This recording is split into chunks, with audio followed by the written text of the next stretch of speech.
This is the Infinaloop, a combined passenger train, mobile office, and casino. The central carriages are heavily guarded. Remain silent. Remain undercover. Sure, but more importantly, you're quitting EOS?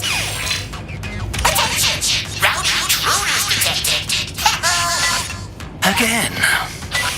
30 seconds! That's a new record! Do not change the subject. All passengers, this is Brett, your handsome VP of mergers/consultants for the day.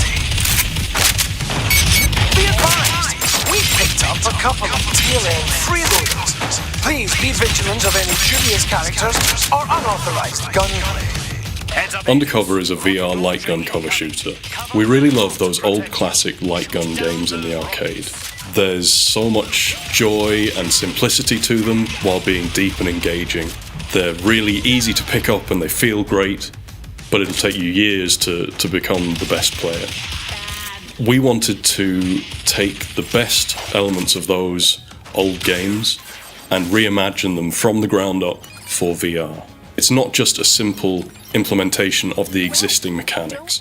It's more looking back at what those mechanics are trying to achieve and working out how to express those ideas in VR.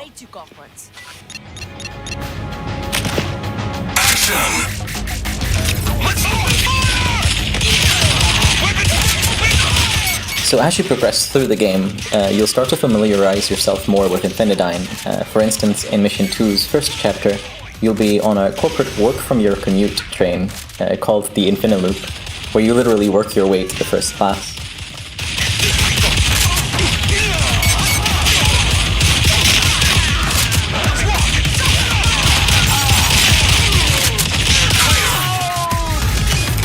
In certain classic light gun games, you have this cover system that doubles up as your reload mechanic. So by taking cover, you protect yourself from damage and you also reload your weapon. So we wanted to make sure that that was part of our active cover system. One of the key strengths of VR is physicality. When the player crouches a small amount, say 20 centimeters, the game detects this, and then your in-game character and camera are automatically moved down much further right below the cover. So rather than having to get on your knees and do squats all the time, we take the hard work of it out of your way and let the game do it for you. And you get into a really nice rhythm of popping in and out of cover and coupling that with your reloads, so you're avoiding enemy fire, and you're also reloading at the same time. So there are two good reasons to do this motion, and that motion feels good. And we've never had anyone feel even a slight bit of motion sickness from it.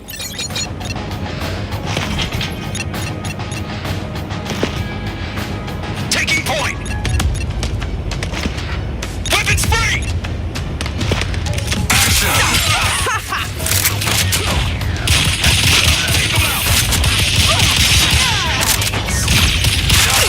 Let's rock!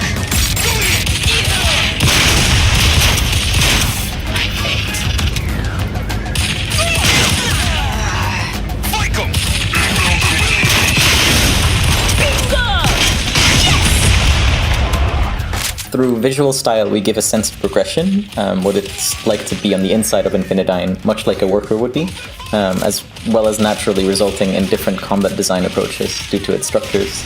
More verticality here, more nooks and crannies that enemies can pop out from there. There's of course more enemies that are being introduced, like Rocketeers, that force you to rethink when to take cover, or Henchborks, which make you use your ammo more defensively, as well as just regular pickups.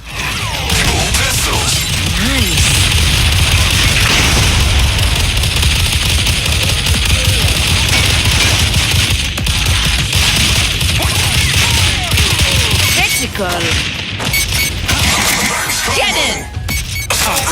Je vais prendre ça.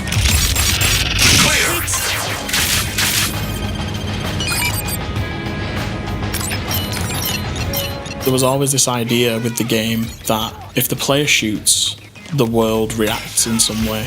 Whether you hit an enemy or whether you miss and you hit a wall, there will be some kind of feedback for the player.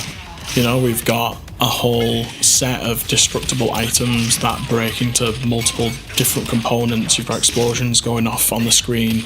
Whether you miss and you hit a column and it deforms in real time, and you can keep shooting it, and you know, you can really sort of leave your mark on these areas that you're traveling through. You've got so much happening simultaneously. Okay, too corporate? Fine. Anything else? Action! Dead on!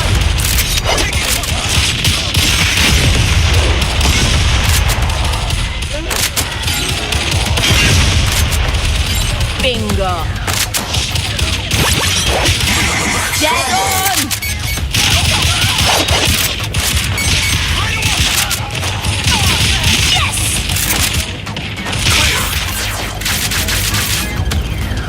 Undercover calls back to your classic buddy cop movie. You know, they're almost like frenemies. You've got two agents working together. They're from different countries. There's like some bravado between them, or even ego. You know, we wanted to sort of put a bit of a spin on that with Magnum and Red Eye's relationship. I think it's a nice, fun, almost like subversion of expectations, that there is this big, almost world-threatening doomsday plot happening, but it's the bickering between these two characters that is really fun to listen to, and it was really fun to kind of play around with and contrast these two characters together. Relaxing things in peace. We're creating global peace!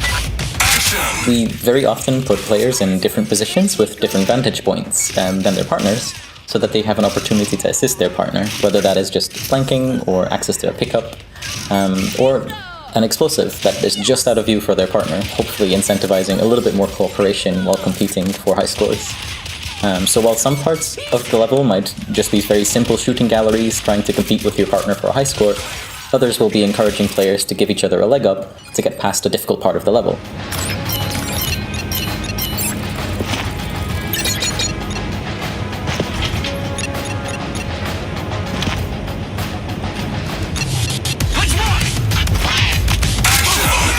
Bingo!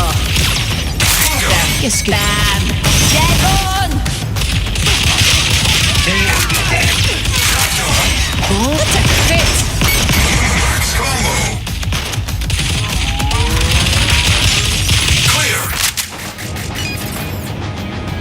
Our goal with Undercover, it not only plays around with the mechanics of a light gun shooter, but it also draws on the visuals of the eras that they were created in. And it's this blend of old meets new, that sort of almost golden era of PlayStation 1, PlayStation 2 sort of visuals. There's the level of like nostalgia to them. Visual staples of those styles include a lot of things like baked lighting, low poly models, pixelated textures. There's a combination of different things there that we've kind of mashed together. You know, we don't use like filtered textures, and that was more of like a PS1 thing, but the polygon density and the level of visual fidelity, I'd say, is more in like the PlayStation 2 era.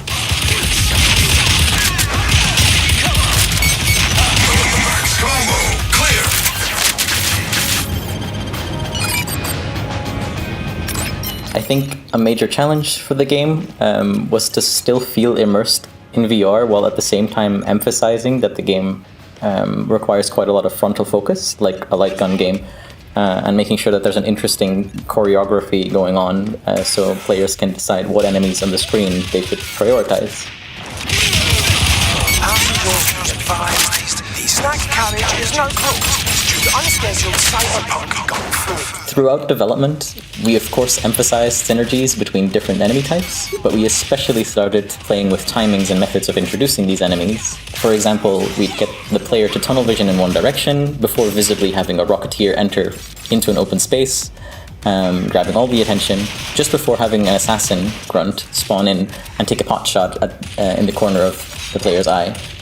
A term that we'd frequently throw around when talking combat design was whack-a-mole, where we'd be taking things into account such as density of enemies, their scale, which is effectively distance, and what they'd be framed by. For instance, pillars, pipes, objects.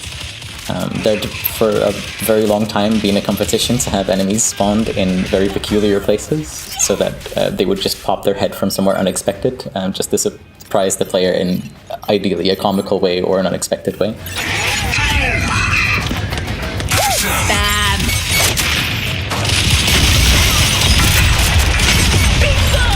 Critical! What a crit! Bonjour, Dead on!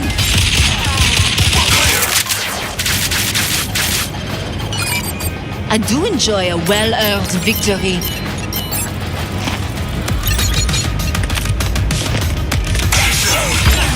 Dead on!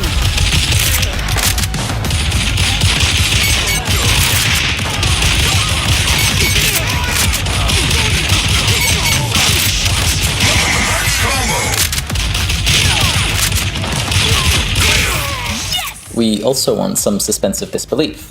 For instance, exploding barrels, which we often unashamedly exaggerate. When enemies fly comically far, that's just part of the action hero role.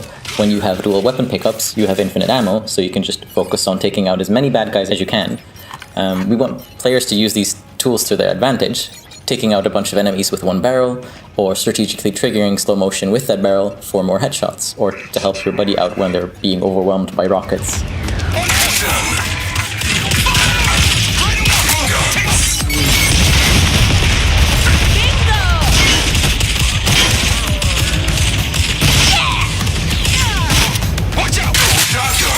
Je prends ça.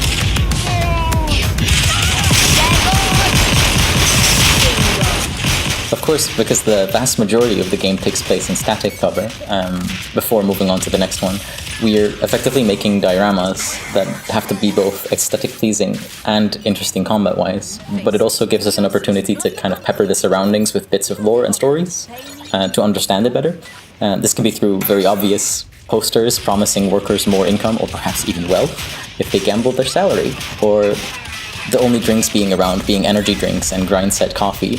Obvious workplace hazards like explosive barrels in the break room or very inappropriate warning signs, that kind of stuff. What the hell is loot stock? Exactly. I'm pretty sure it's unregulated gambling. We want to treat Infinidyne like it is an actual corporate entity, so what does that mean? Well, there are different parts of Infinidyne. You know, there's the nice, kid-friendly Infinidyne on everyone's TVs and playing adverts and stuff. But then you've also got the sinister side of Infinidyne, making military technology, weapons. But they've also got an energy drink brand, and they've also got their own coffee brand. But even the motivations of why does Infinidyne have its own energy drink brand? It's to keep productivity high. It's to get the most out of their employees at all times. Don't drink water, drink fatality or brutality. And each of those products went through almost like a product design pass, brand guides that all of the art team could follow. That was really fun. Perfect. Bonjour.